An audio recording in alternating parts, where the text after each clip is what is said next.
그리스도께서 우리에게 주신 성례 가운데서 세례에 관한 두 번째 시간 우리가 함께 가지려고 합니다.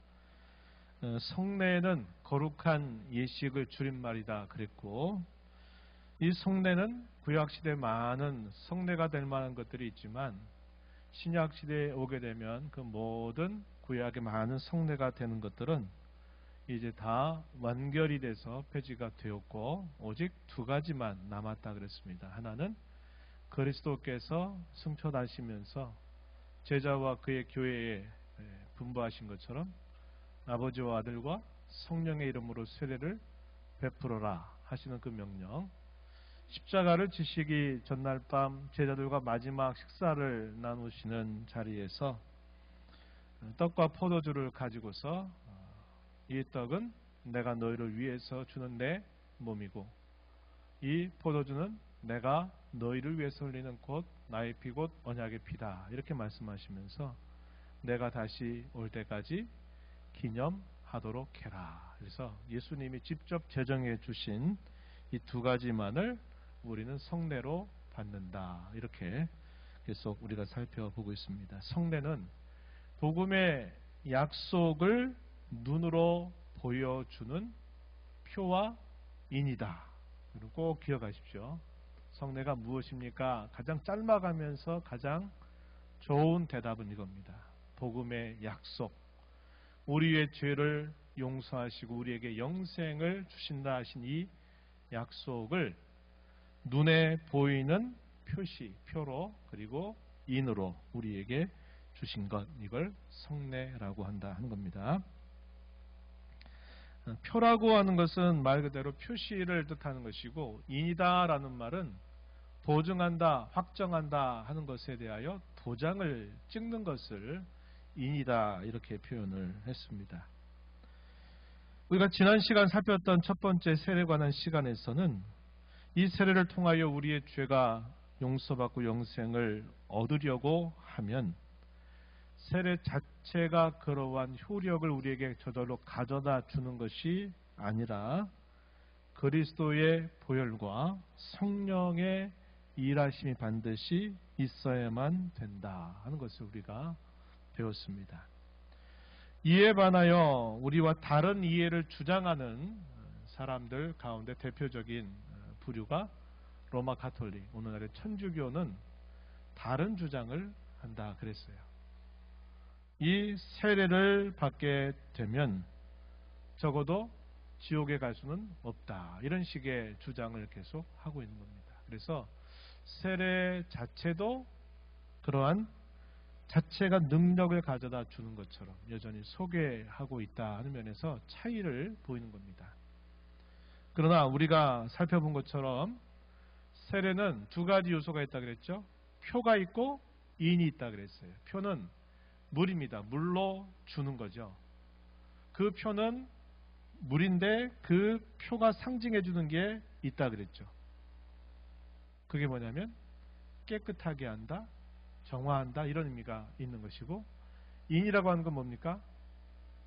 그 세례 안에 약속된 복음의 약속을 인친다는 거죠. 그러기 위해서 우리에게 꼭 필요한 게 뭐냐면 그 복음의 약속을 믿는 믿음이 반드시 있어야만 된다. 그래서 세례는 그 자체가 우리에게 구원을 가져다 주는 것이 아니라 그 세례는 우리에게 구원을 가져다 주는 믿음에 대한 하나의 외적인 표시다 하는 것을 우리가 꼭 기억을 해야겠다는 것입니다. 세례에서 물로 씻음의 표, 그것이 곧 죄 씻음 자체는 아니다. 우리가 이제 알겠죠?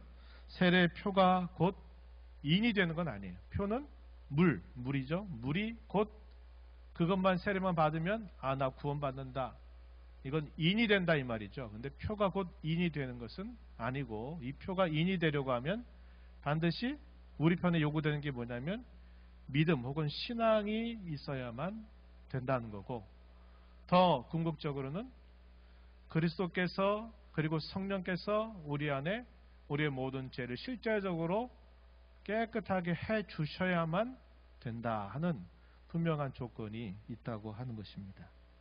그래서 이 세례를 통하여서 우리가 우리의 죄가 깨끗함을 받는다라고 말할 때 그것은 결국 하나님의 은혜로 되어지는 일이고 우리 편에서 반드시 요구가 되는 것은 믿음이다 이 말이죠. 믿음의 손을 내밀어서 우리가 그것을 믿음으로 받아들일 때 그 세례가 약속된 그 내용이 내 것이 된다고 하는 것 꼭 우리가 잊지 말아야 하겠다 하는 것입니다.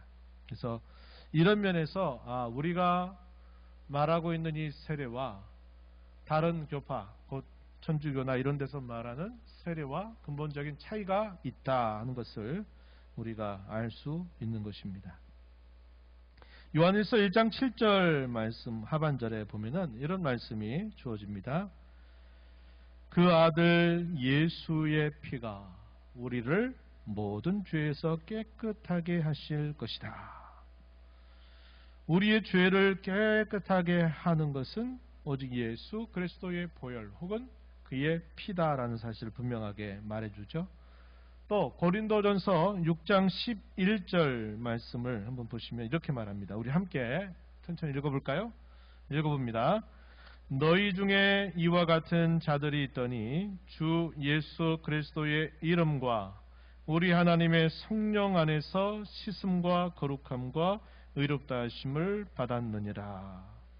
예수 그리스도의 이름 그리고 성령 안에서 씻음, 거룩함, 의롭다 하심을 받는다. 이것이 우리를 죄를 용서하고 영생을 주는 실제적인 효력이라는 거예요. 그래서 그리스도와 성령의 이 역사가 없이는 우리가 구원받을 수 있는 길은 여전히 없다 하는 것입니다. 그래서 우리가 이 세례를 받는다라는 의미는 바로 그러한 약속을 내가 믿는 믿음을 가지고 그리스도의 세례를 받아들인다 하는 뜻을 우리가 잊지 말아야겠다는 것입니다. 성경이 세례를 두고 중생의 씻음이다 이렇게 표현을 하기도 하고 죄의 씻음이다 이렇게 표현을 하기도 합니다. 그렇게 말하는 이유 두 가지 정도로 정리해 볼 수 있어요. 우리가 지금까지 살펴봤던 내용은 무슨 내용입니까? 세례 자체, 곧 세례표가 되는 물, 그것이 우리의 죄를 직접 씻는 것은 아니다 그랬어요. 그죠? 씻는 건 우리의 더러워진 몸은 씻죠. 그러나 이 세례표인 물 그 자체가 세례를 받으면 우리의 속에 있는 모든 죄가 다 씻김을 받는 것은 아닌데도 불구하고 왜 성경은 이 세례를 두고 중생의 씻음이다, 죄의 씻음이다 이렇게 말하고 있는가? 거기에는 두 가지 이유가 있는데 첫 번째 이유는 우리의 죄가 그리스도의 보혈과 성령을 통해서만 죄가 없어진다, 죄가 용서받는다 하는 사실을 가르칠 목적으로 성경은 세례를 두고 중생의 씻습니다 이렇게 표현을 하고 있다 하는 것입니다. 이와 관계에서 요한계시록 1장 5절에서도 이렇게 말씀합니다. 하반절에 보시면은 우리를 사랑하사 그의 피로 우리 죄에서 우리를 해방하시고, 우리를 죄로부터 건져내는 것은 오직 그의 피에 달려있다 하는 사실을 분명하게 말해줍니다. 그래서 그렇게 세례를 표현하게 되는 분명한 이유는 오직 그리스도의 보혈만이, 그리고 성령의 역사만이 우리를 죄로부터 깨끗하게 씻어주신다 하는 것을 우리에게 가르칠 목적이 있다. 두 번째 목적은 뭐냐면 우리의 죄가 씻어졌다라는 것, 이것을 우리가 관념적으로 생각으로만 내 죄가 씻어졌지, 근데 어떻게 씻어졌지? 막연하게 생각할 수 있는데 성경이 이렇게 세례를 두고 중생의 씻음이라고 표현함으로써 이것이 매우 실제적으로 일어나는 것임을 우리에게 확신시켜줄 목적이 있다 하는 겁니다. 그러니까 영적인 이치인데 영적인 이치로만 말하면 그것에 대해서 그저 머릿속의 생각으로만 이렇게 하기 쉬운 거예요. 근데 그것을 보이는 외적인 표시로서 이렇게 우리가 씻음을 받는 것처럼 우리의 영혼에 이런 모든 죄가 다 깨끗함을 받는다라는 것을 우리에게 확신시켜 주기 위하여 성경은 이 세례를 두고 중생의 씻음, 죄의 씻음이라고 하는 말을 사용하고 있다 하는 것입니다. 사도행전 2장 38절 말씀에 보시면은 오순절 성령 강림 사건에 대한 많은 사람들이 깜짝 놀라게 될 때 베드로 사도가 일어서서 그 일이 무엇인가를 설교하는 가운데 결론 부분에서 이렇게 말합니다. 사도행전 2장 38절에 베드로가 이르되 너희가 회개하여 각각 예수 그리스도의 이름으로 세례를 받고 죄 사함을 받으라. 그리하면 성령의 선물을 받을 것이다. 이렇게 말하는 것입니다. 그들의 잘못과 죄에 대하여 베드로 사도가 그 죄를 지적을 합니다. 그랬더니 그들의 마음에 찔림을 받아서 우리가 그럼 어떻게 해야만 되느냐, 이 죄로부터 어떻게 해야 우리가 깨끗함을 받을 수 있느냐라고 물었을 때 이 베드로 사도가 너희가 회개해서 예수 그리스도의 이름으로 세례를 받고 죄사함을 받으라. 세례를 받는 것을 곧 죄사함과 그대로 연결시키고 있다 하는 겁니다. 그래서 그 죄사함에 대한 확신을 이 세례 받음을 통해서 우리에게 보여준다 하는 것이죠. 갈라디아서 3장 27절 말씀에서는 또 이렇게 말합니다. 누구든지 그리스도와 합하기 위하여 세례를 받은 자는 그리스도로 옷 입었다. 이렇게 말합니다. 세례를 받는데 어떤 목적으로, 어떤 믿음을 가지고 그리스도와 합하기 위하여 세례를 받은 자, 그는 곧 그리스도로 옷 입은 사람이다. 이렇게 말해줍니다. 우리 사람이 입은 옷은 어떤 옷일까요? 이런 옷 말하는 게 아니겠죠. 누더기와 같은 옷, 더럽고 찌든 옷, 그것을 말해요. 이사야서에 보게 되면 우리 사람이 가지는 그 의를 다 누더기같이 찢어진 그 허름한 옷으로 비유해서 우리 사람의 참상이 이와 같다 이렇게 소개를 합니다. 그런데 그리스도와 함께 합하기 위해 세례를 받은 사람은 이제는 그 우리의 더럽고 추악한 누더기 옷이 아니라 그리스도를 통해서 우리가 의의 옷을 입게 되었다. 이렇게 성경은 우리에게 비유적으로 말을 해주고 있어요. 그래서 그런 의도를 따라서 성경이 이렇게 말한다. 여러분들이 성경을 읽으시다 보면은 이게 문자적으로 실제로 그렇다는 건지, 이게 아니면 뭐 상징적으로 그렇다는 것인지, 이제 이런 것들이 헛갈릴 때가 있어요. 그죠? 성경을 그냥 무심코 읽으면 그냥 쭉쭉 읽어 나가지만 성경 읽다가 가끔 한번 생각을 해보게 되면 이게 실제 이야기인지 아니면 어떤 다른 이야기인지 이런 걸 분간하기가 어려울 때가 있는데, 특별히 이제 세례와 관계된 이 신약에 표현된 이런 구절들은 그걸 잘 분별하지 못하면 알 것 같기도 하고 모르겠고 이런 표현들, 이런 것들이 많이 등장하게 돼요. 그래서 여러분들이 이런 시간들을 통해서 이런 의미를 가르쳐 주는구나 하는 것을 여러분들이 정리하시면 되겠습니다. 이제 우리가 세 번째 나누고자 하는 이야기는 유아 세례에 관한 이야기인데요. 이 유아 세례를 이야기하면 이제 어디하고 어느 부류하고 또 충돌이 일어나냐면 제세례파라 그래요. 이제 종교개혁 시대에 제세례파, 이게 무슨 말이냐면 다시 세례를 받아야 된다라고 주장했던 사람들이 일단의 신앙의 그룹을 만들었어요. 이 사람들을 두고 제세례파. 오늘날로 오면 이 사람들이 이제 침례교가 돼요. 침례교가 역사적인 뿌리로 거슬러 올라가면 이 제세례파하고 만나게 돼 있는데, 이 제세례파들의 주장은 어떤 주장이냐면 유아 세례를 금지하고 있다는 겁니다. 유아 세례를 금지해요. 이들의 주장은 뭐냐면 유아가 뭘 한다고, 어린아이가 뭔다고, 생각도 못하고 말도 못하는 아이에게 무슨 세례를 주냐. 세례는 자기 신앙 고백이 있어야지 주는 것이지 신앙 고백도 할 수 없는 어린아이에게 왜 세례를 주냐? 그건 세례 주는 거 안 된다. 이렇게 주장했던 사람들이 이 제세례파 사람들이었습니다. 이들의 주장에 대해서 우리 종교개혁에서 우리의 신앙은 그렇지 않다. 유아 세례는 구약시대 때부터 우리에게 주어졌던 하나님 명령에 대한 순종이다 라는 사실을 강조하고, 이 유아 세례는 대단히 중요하다는 사실을 성경을 통해서 주장하게 됩니다. 그래서 이 유아 세례에 대한 이야기 이제 우리가 볼 수 있는데, 구약시대의 이 세례의 전형이 뭐라 그랬냐면 할례라고 하는 것이었어요. 할례. 이 할례가 뭡니까? 난지 8일이 되었을 때 남자 아이의 포피를 베어서 그가 하나님의 백성이 되었다는 표시를 반드시 남기게 했습니다. 창세기 17장 10절 말씀 보시면은 하나님께서 아브라함에게 이런 말씀하셨어요. 너희 중 남자는 다 할례를 받으라. 이것이 나와 너희와 너희 후손 사이에 지킬 내 언약이니라.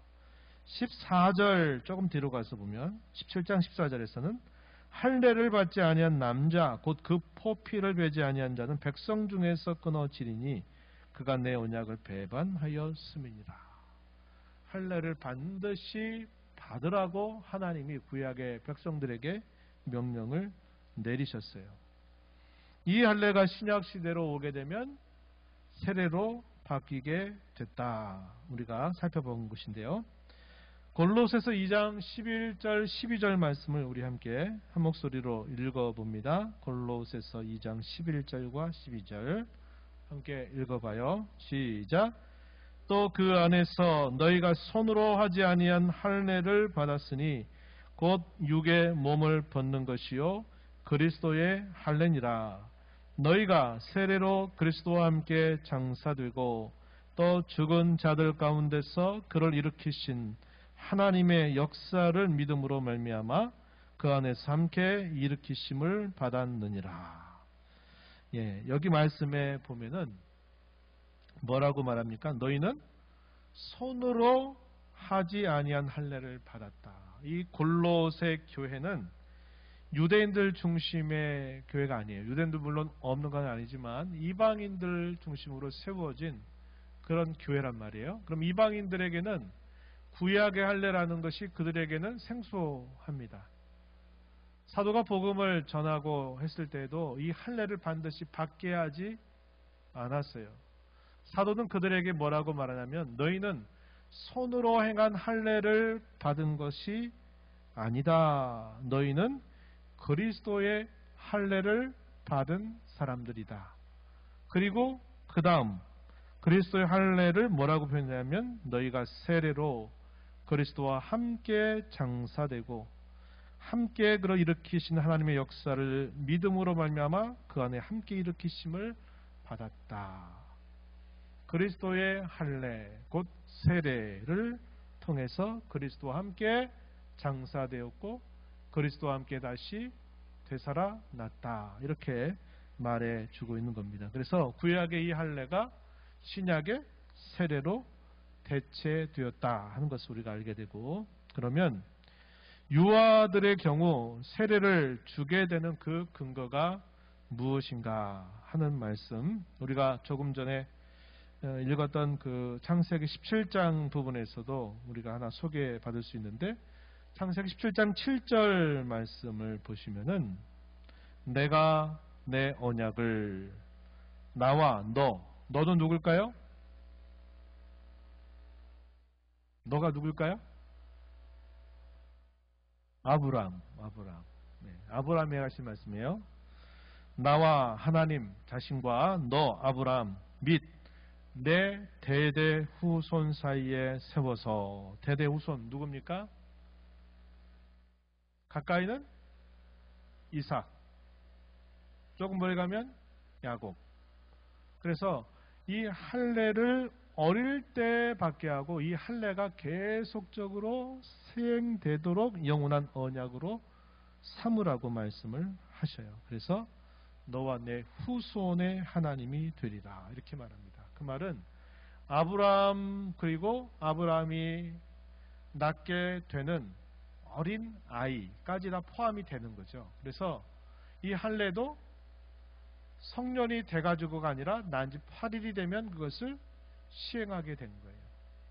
물론 처음에 아브라함이 이런 할례를 받을 때는 자기는 성인으로서 할례를 받은 것이지만, 그러나 이 할례의 규정은 태어난 지 8일이 되면 할례를 받게 해서 갓난 아기 때부터 이 할례를 받게 해서 그도 하나님의 언약 안에 있는 자손임을 확증시키도록 하신 거예요.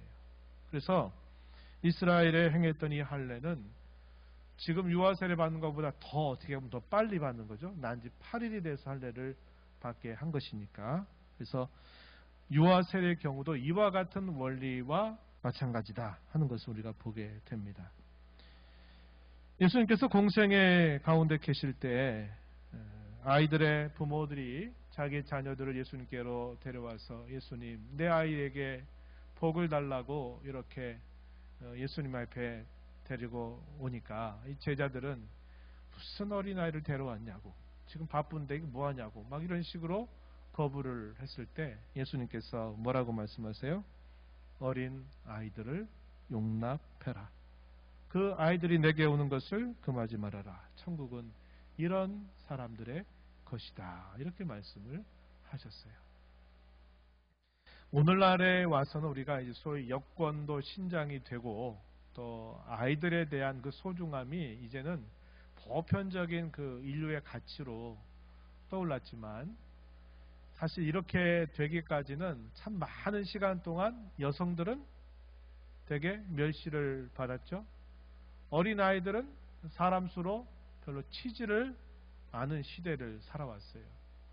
예수님 당시에도 그런 생각이 많았어요. 그러나 예수님은 어린아이들이 내게 오는 것을 결코 금해서는 안 된다. 이 아이들을 안고 축복하셨던 그런 내용들을 우리가 떠올려 볼 수 있어요. 어른들 못지않게 이 어린아이들에게도 그리스도의 보혈에 의한 속죄와 믿음을 일으키시는 성령이 약속되고 있다는 것, 이게 유아 세례의 중요한 근거가 됩니다.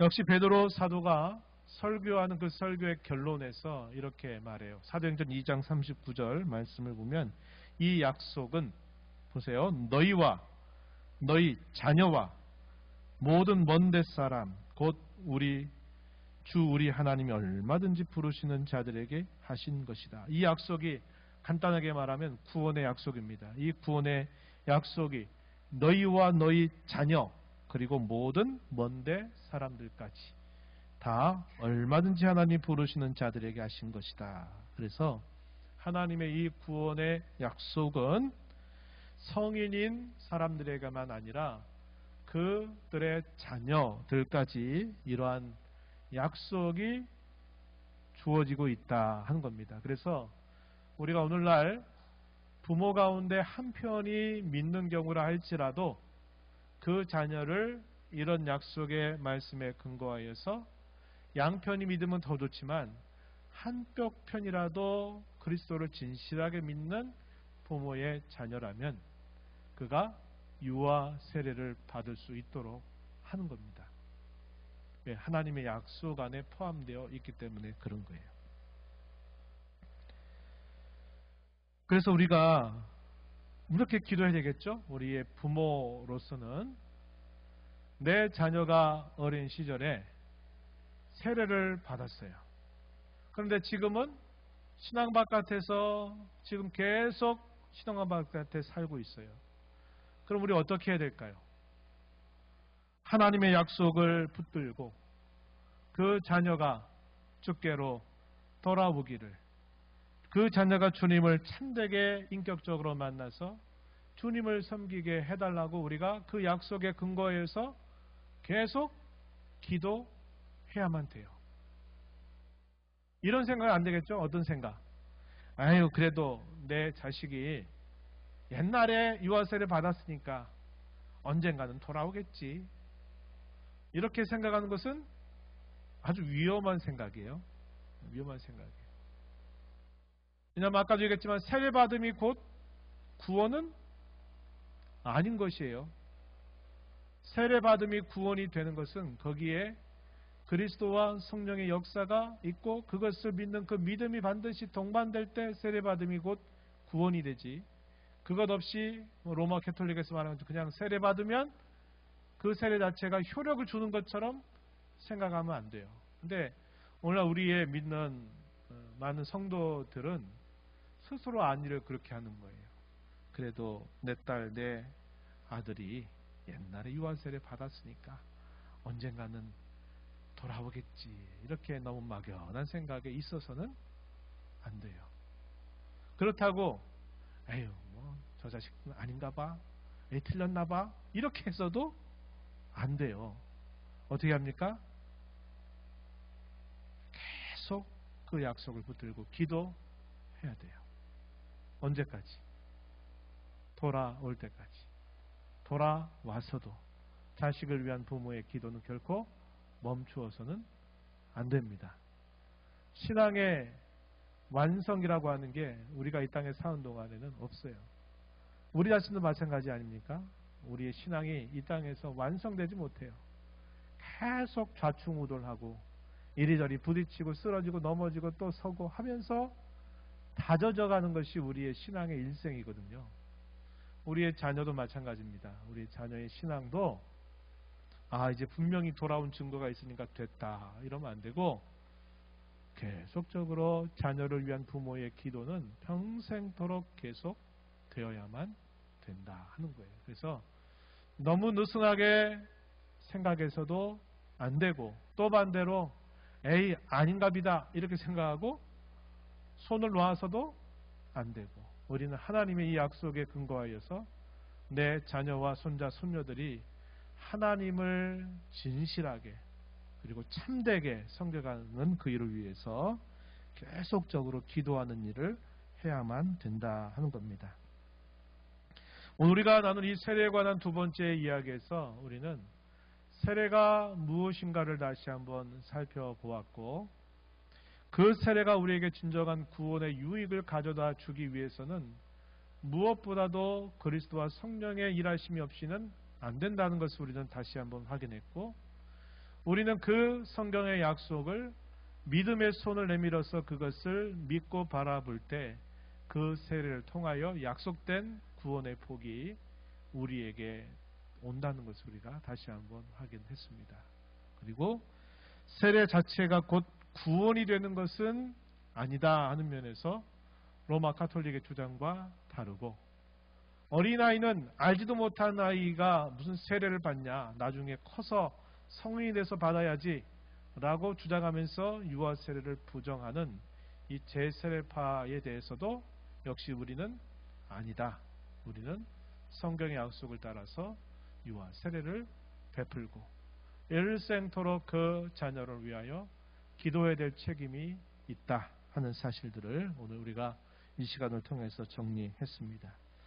세례는 우리의 모든 죄가 용서받았다고 하는 것과 더불어 우리가 그리스도와 함께 하나가 되었다고 하는 사실들을 우리에게 보여주고 있습니다. 세례를 받았다는 것은 내가 하나님의 언약의 자녀가 되었다라는 표시를 내가 지니고 살아간다 하는 것을 우리에게 보여줘요.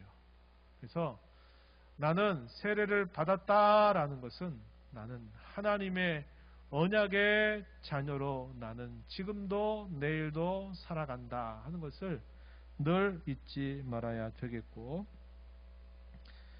우리가 이 세례를 통해서 끊임없이 임사될 게 있는데 그게 뭐냐면 내 실제 삶이 내가 구원받은 자의 모습으로 실제적으로 날마다 변모해가는 삶을 간구하고 또 소망하고 살아가는 삶입니다.